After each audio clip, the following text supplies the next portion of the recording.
The flooding in Accra is not an engineering problem. It is just a problem of indiscipline. It's not an engineering problem, it's a problem of indiscipline.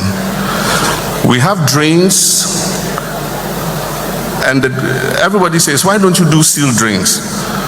But the problem is when we do sealed drains, people drink sachet water, they eat papaya in those styrofoam plastics, and they just dump them anywhere.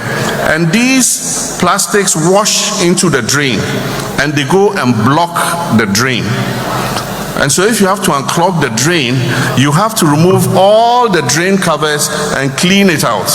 You clean it out, you cover it again. In the next 3, 4, 5 months, they have clogged again. But that is not even the major problem. The major problem is the location of Accra.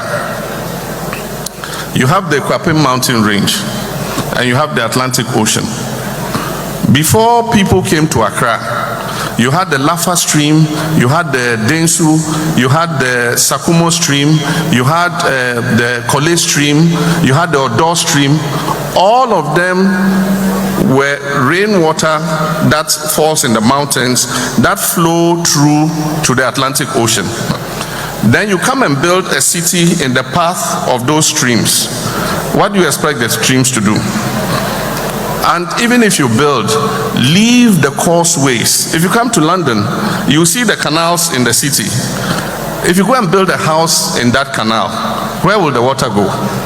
It will go back into people's houses. Unfortunately, Nanan Misremu, our traditional rulers are selling plots in streams.